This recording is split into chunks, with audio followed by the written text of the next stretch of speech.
Welcome, age of vintage society.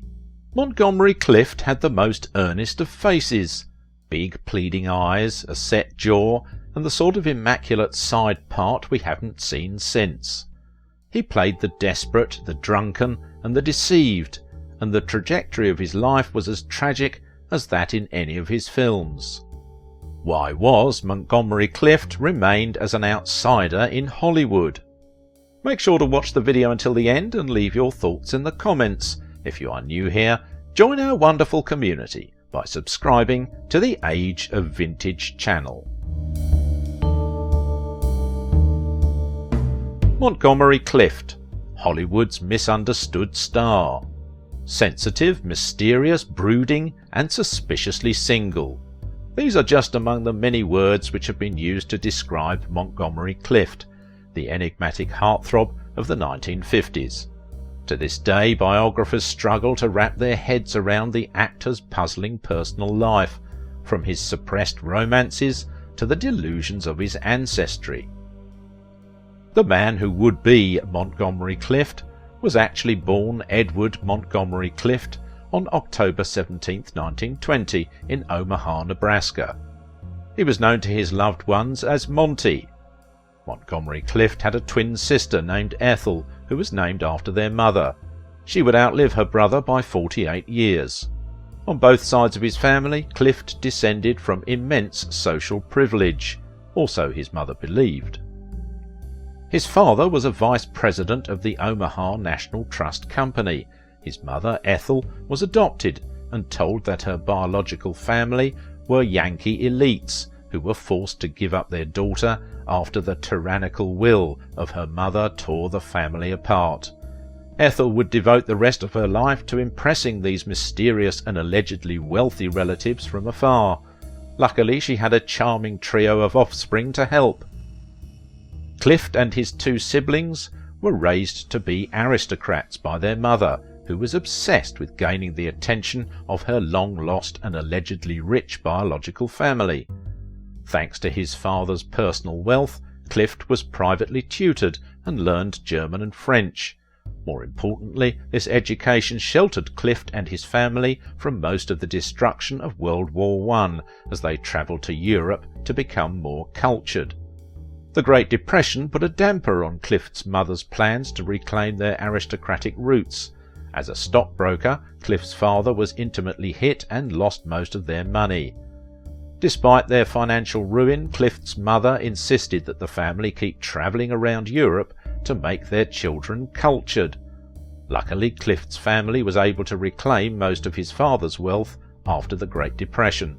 This meant his mother could continue to give her kids an elite education, sending his brother to Harvard and his sister to Bryn Mawr College.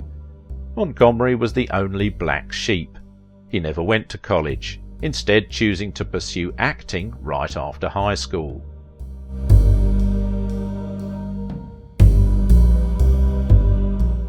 From the start, Clift was framed as a rebel and an individual.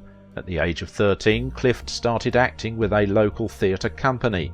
His mother was impressed by her son's commitment to the stage and encouraged him to pursue his craft.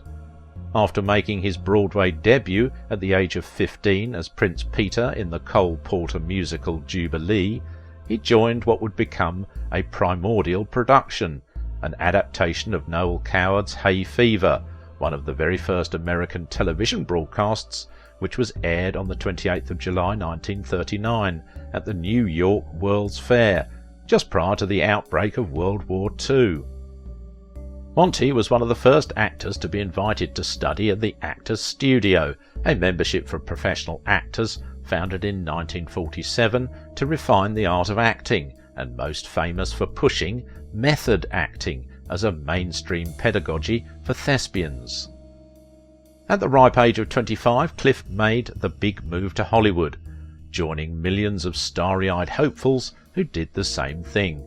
Of course, most of these wannabes didn't have their first ever movie role opposite John Wayne, who Clift appeared with in 1948's Red River. His next project was The Search. Clift was not satisfied with the quality of the script and edited it himself. The movie was awarded the Academy Award for Screenwriting, and Clift was nominated for Best Actor. His next film was in 1949, titled The Heiress. Before the release of the film, Clift was marked as a sex symbol by the studio. He had a large female following, which led to his co-star, Olivia de Havilland, being flooded with angry fan letters, since her character rejects Clift in the final scene of the movie. Montgomery Clift was very picky about his projects, and his fellow actors often said that he could have been the biggest star in the world if he would take more projects. One of his most famous movies was A Place in the Sun. He was nominated for the Academy Award for Best Actor for his performance. The film received wide critical acclaim, and its popularity grew even more due to the rumours that he was dating his co-star, Elizabeth Taylor.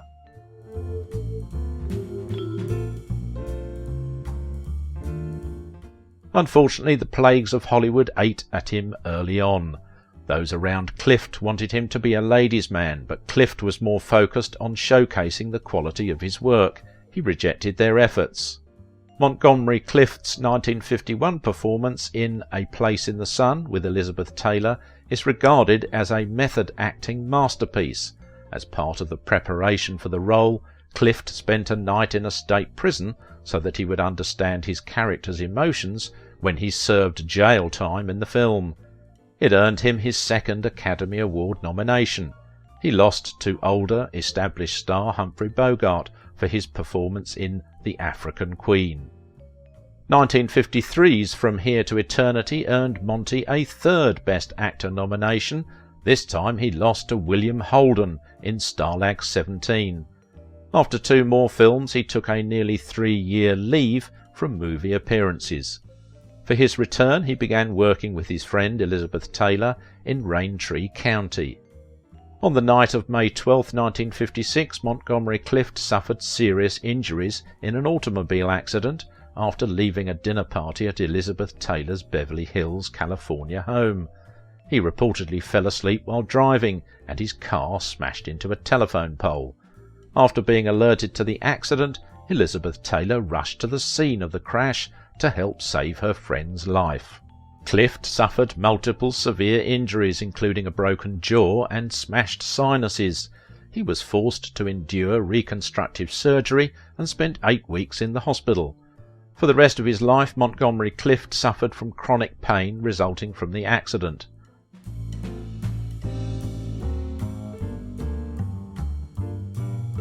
Amid Clift's heavy drug and alcohol use that complicated the film's production, Raintree County was completed and released in December 1957. Audiences were drawn to theatres out of curiosity about Clift's post-accident scenes. Raintree County earned nearly $6 million in box office receipts, but due to excessive production costs, it still lost money. Montgomery Clift continued to act in films, but he developed a reputation for erratic behaviour. Producers feared that he wouldn't complete films when they hired him. He co-starred in 1961's The Misfits, with legends Clark Gable and Marilyn Monroe. It was the last completed film for both of his co-stars. Marilyn Monroe famously said of Clift during the production, "He is the only person I know who is in even worse shape than I am."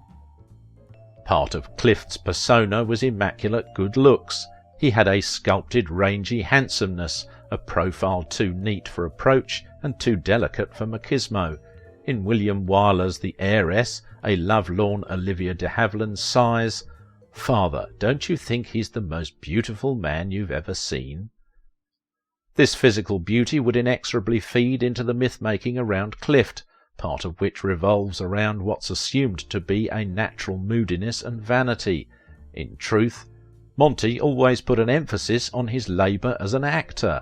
He refers to himself in one interview as a worker, which you don't hear very much when talking about acting.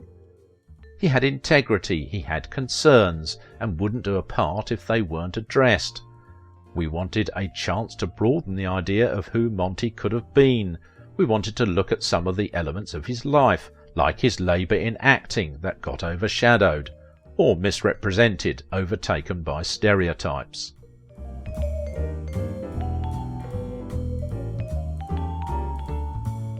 When the press talked about Clift, they talked about the skill and the beauty, but they also talked about what an offbeat, weird guy he was. When he first arrived in Hollywood, he didn't sign a contract, waiting until after the success of his first 2 films to negotiate a 3-picture deal with Paramount that allowed him total discretion over projects. It was unheard of, especially for a young star, but it was a seller's market. If Paramount wanted him, they'd have to give him what he wanted, a power differential that would go on to structure the star-studio relationship for the next 40 years. He insisted on maintaining his residence in New York, spending as little time in Hollywood as possible. He survived on 2 meals a day, mostly combinations of steak, eggs and orange juice, and he eschewed nightclubs, instead spending his spare time reading Chekhov, classic works of history and economics, and Aristotle, whom he praised for his beliefs in happiness or the gentle art of the soul. When he wasn't reading or exhausting himself in preparation for a part, he liked to go to the local night court and attend high-profile court cases, just to watch the humanity on display. Clift cared nothing for appearances. The Los Angeles Times called him the rumpled movie idol. He infamously owned only 1 suit. Clift lived a life of quiet desperation, tormented by his sexuality and resembling the dark, brooding characters that he often portrayed. In fact, he was a sociable, fun-loving, even goofy guy. He had several serious relationships with men, including one with the highly influential choreographer Jerome Robbins. Clift also dated Jack Larson, who is best known for starring as Jimmy Olsen on the TV series Superman.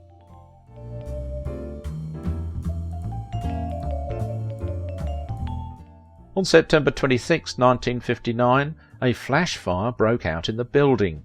Clift and an unidentified male friend were escorted to the roof of the building by the fire department, where they made it to safety. The fire caused Clift to move to a townhouse a few doors down, at 217 East 61st Street. Clift famously installed a teak bar cart in his sitting room there, which is extant today. He made other alterations to the building as well. One of the actor's lovers, Ben Bagley, helped paint the facade bright orange. Clift installed matching window awnings, drawing complaints from the neighbours. Near to the end of his life, Clift started a relationship with Lorenzo James, who had been hired to help him, and who lived with him at his second 61st Street residence. While he undoubtedly abused alcohol and drugs toward the end, recordings and writings prove Clift to be a highly intelligent actor who knew exactly what he was trying to achieve when creating a character in one of his many great roles. In 1966, Clift died of a heart attack at his home at 217 East 61st Street. His mother sold the building after his death, with the stipulation that a plaque be installed reading, "Montgomery Clift lived here, 1960 to 1966. The plaque is no longer extant and was presumed stolen by a fan. If you liked this video, don't forget to give it a thumbs up, subscribe if you are new here, and if you want to support my work, please visit my Patreon page. Now it is your turn. What do you think about the diverse personality of Montgomery Clift? Would you have ever wondered that he was so thoughtful about his roles and his reputation in Hollywood?